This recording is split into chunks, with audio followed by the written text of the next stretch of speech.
yan. Okay. Ate, ano ko na yan, guys? Oo nga.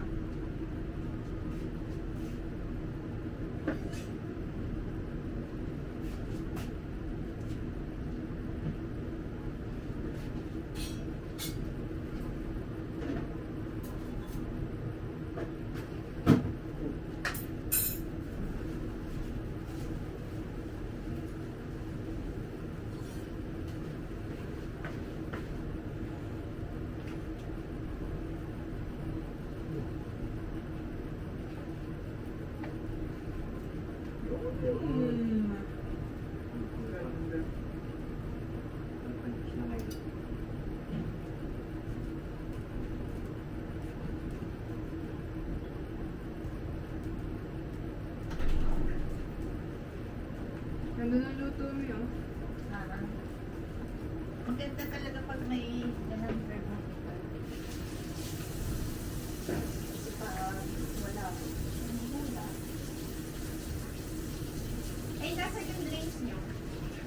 Ayun, nandiyan pa sa table.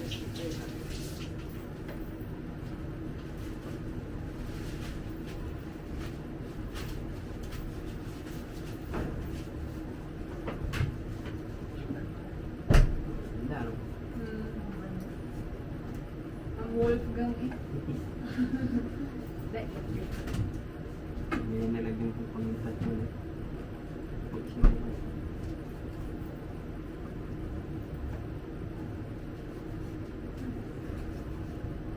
Nice. Perfect. Mga lang sauce. Pamilya ko na yan. Dami lang.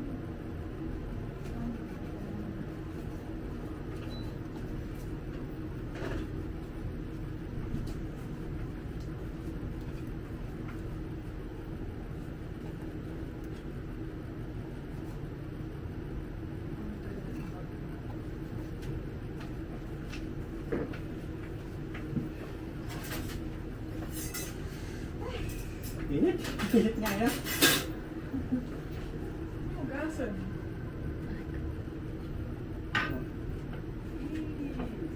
Okay.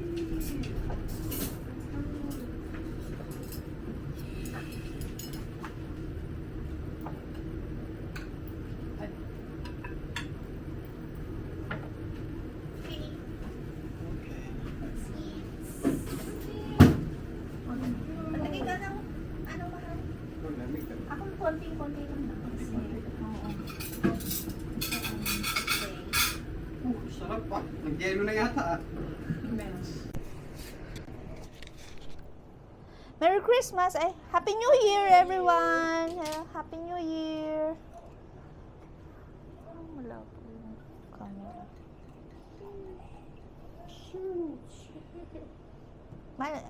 Very, very, very little. Mine. Op! Tama na. Yan. Okay. Okay. Happy New Year. Let's cheers! Cheers. Para sa masayang 2023 at sa magiging masayang 2024. Happy New Year!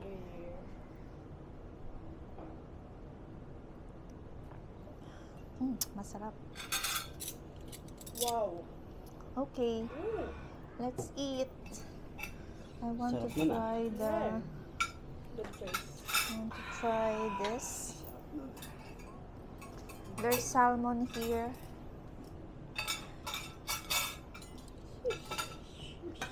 And yeah.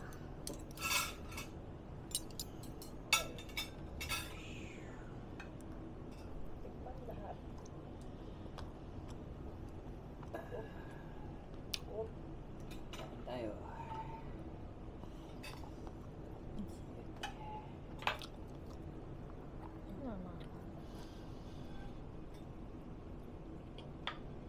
Oh.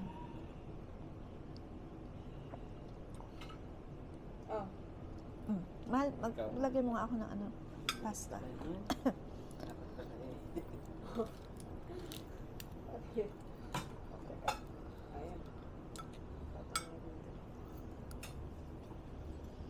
Ayan. Sarap. Seafood Kasi kung mamaya, malamig na. Hindi mo na ma-enjoy. Okay na? Okay na. Mag-New Year ng busog. Yung yan na.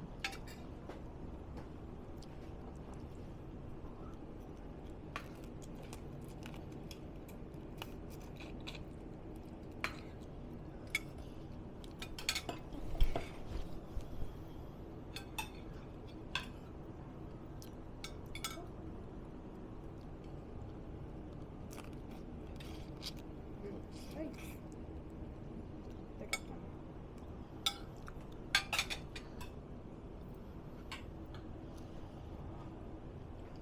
Dito na lang muna sila.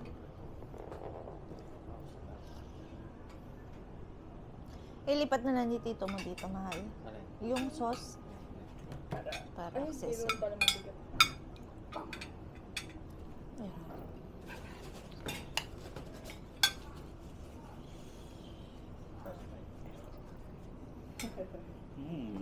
Banger ah.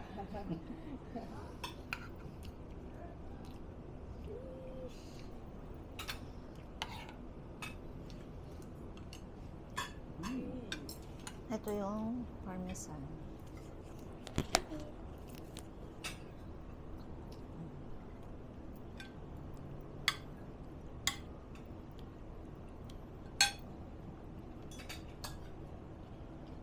Oh.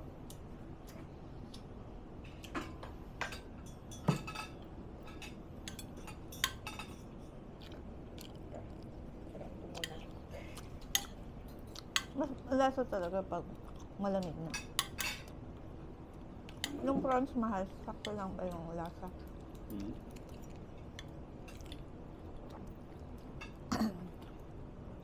Napaanghang yata ang sauce, no? Mayroon pa. Nung lumamig na. Mm. Mm. Wow. At ating luto. Perfect. Okay. Mm. Wow.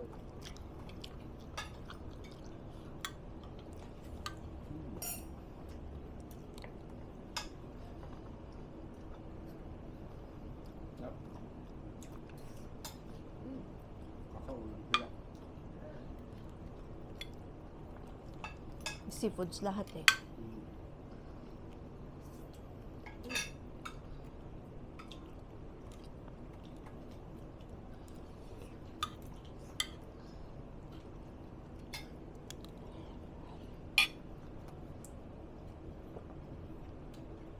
Mm.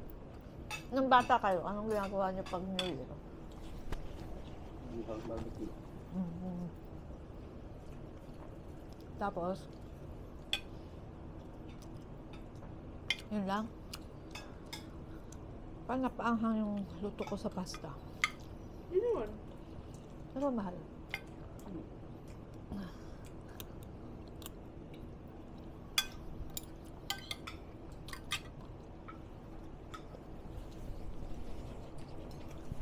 Yung salmon, kumusta? Mahal. Sarap. Sarap. Kaya nga, Hmm. lagyan mo konti. Ay, wala ka.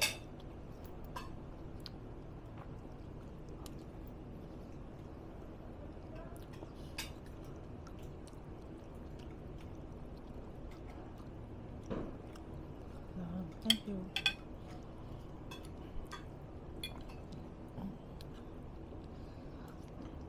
Ilang oras tayo nagluto, mahal? Sino? Parang dalawa lang. Oo. Dapat pala next time, mga 9 tayo magluto, no? Hindi kasi last year, ang tagal niya nagluto eh. Kaya, nag-order tayo later. Sarap talaga yung cherry tomatoes, no? Hmm. Ang pag-unique. Mm.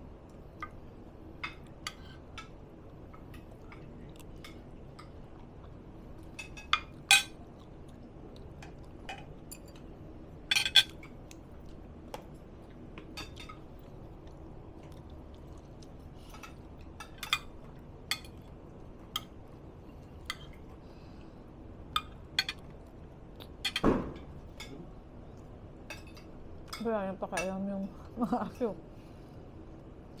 Ang natatakot pa din. Pinakain sila ko ko? Mm.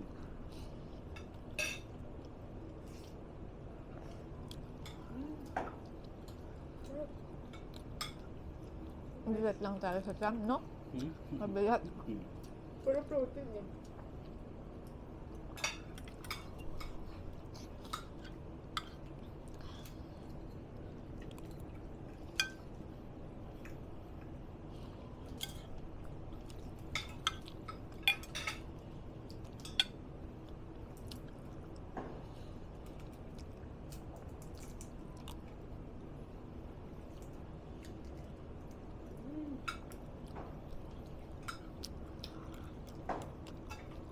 Ewan ko magkakainan sila Inaysa. Kanina nang tumawag ako, naghahapunan na.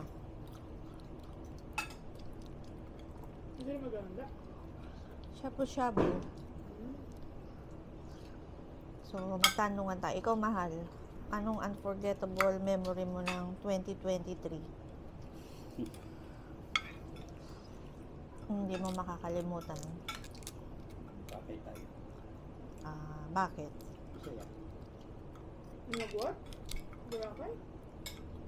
Ba't mo nasabi masaya? Anong nakapagpasaya? Sama tayo. Ha? Sama-sama. Ikaw, anak.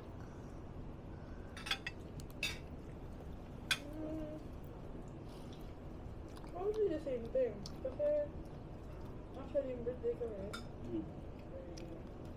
it's like, well planned. And, ewan, siguro dahil first time din natin sa Shana. It was just different. So, yeah, forgettable. How about you? Ako yung nakalipat ako ng work dito sa Pinas. Mm. Kasi nakagraduate na ako ng pagiging OFW. And hindi na ako alis. So, yun. Pero gusto ko rin yung sa Boracay. Gusto ko yung sa Japan. I can relate. Tsaka marami tayong labas ngayon, di ba? Pwede. Oo. Kain sa labas.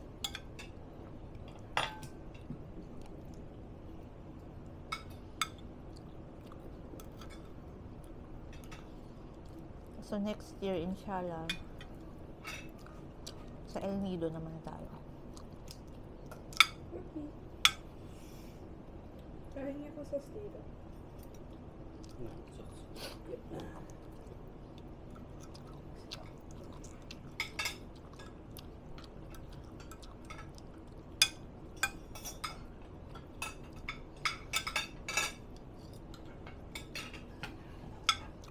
Ikaw din, new experience sa'yo kasi nag-college ka, nag-graduate ka. Is it different now that I'm in Makati? And wala na ako sa bahay. Siyempre, na-experience mo mabuhay independently, di ba? I mean, I'm asking nga. Kasi I'm in different na in Makati. And I'm not here. Sa'yo ba may difference? Kasi hindi mo siya naglalabas eh, di ba? Oh, baka namimiss mo yung sigaw ko. Kung may ating gabi. You know. Hindi naman. Happy lang ako na you're learning new things. Yeah, I am. Na you're living on your own na. And then next year, Sarap to. alin? Na next year, isang year na lang. Diba? Hopefully. Inshallah. Kaya man nagra-rush. Kaya lang, it's good thing na nagpo-progress. Yeah.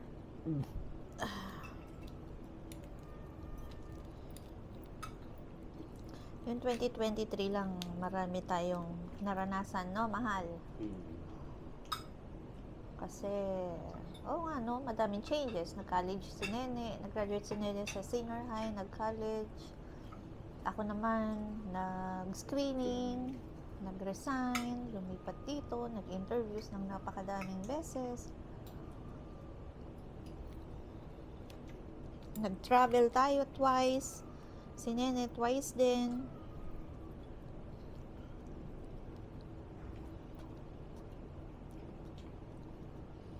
Doon sa 2024, hindi pa kasi ako allowed mag-leave until I reach yung 1 year. Oh, really? So, from November 20 onwards pa lang ako pwede magbakasyon. So, either, and then tinitingnan ko yung calendar.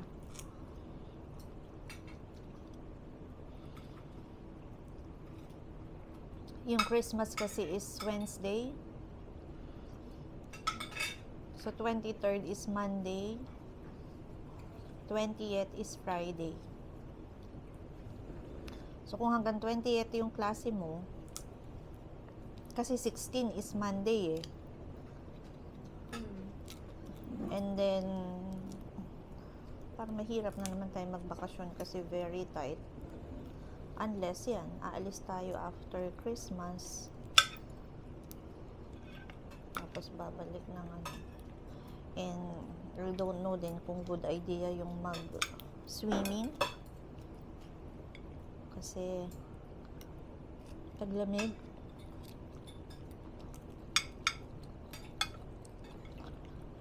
So let's see. If ever ba na we're gonna travel, time ko pa lang or... It depends. Kasi if you want. Pag international, definitely tayo lang muna ng tatlo. Kasi hindi kakayanin ng budget. Okay. Pero siguro kung locally, Pwede. kaya. I'm thinking I want to experience snow. Since it's December. Mm. Yeah. Snow? Mm. Sa Japan at sa Korea lang naman malapit na may snow. Korea. Mm. Never been to Korea. Pero parang hindi pa, wala pang snow ng December, anak. January normally. Kasi yung sa Japan meron na. Nakikita ko sa vlogs. Pwede. Hopefully makakuha tayo ng Na visa. naman! Pwede ko pa ba blacklist na ako? Sabi yung nag-ano ng visa, lagi naman itong wala. Well, how do they know na nagamit mo yung visa mo? May sticker na kinakabit yung immigration. And ano naman kung hindi mo magamit? Katabi. Hindi, kasi syempre, iniisip nila, baka, ba't ka nag-a-apply? Hindi ka naman pala pupunta. Eh ano naman sa kanila, binabayaran naman. Mhm. Ako kasi suggestion ko, dun muna tayo sa walang visa while you are studying. Kapag, Kasi mahirap yung Paris. Kasi at least yun, pwede mong i-book ng, di ba, mabilisan. yeah. Ano ba yung mga yung visa? Japan at Korea lang naman meron sa Asia. Ayun naman.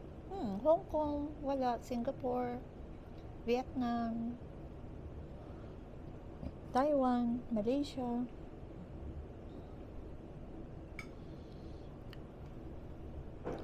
Kasi by then, siguro pagka-graduate mo na, yan, madali na. Diba? Not unless mag-apply ka agad ng work. Kasi, yun na, maghintay ka na naman ng another year para magkaroon ka ng leave credits. So, saka lang tayo makakapag-plan. Okay.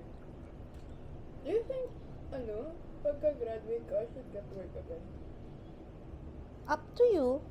No, kasi I'm thinking, especially sa field ko kasi, it's not really about credentials sa parang nag-graduate ka, but more on skills talaga. So I'm thinking na what if after I graduate, kahit 6 months lang, mag-practice ako na, No. parang build my portfolio ba? Kasi yun yung, critical pag mag-a-apply ka sa field na to. Pero paano ka magbibuild ng portfolio mo? Pwede naman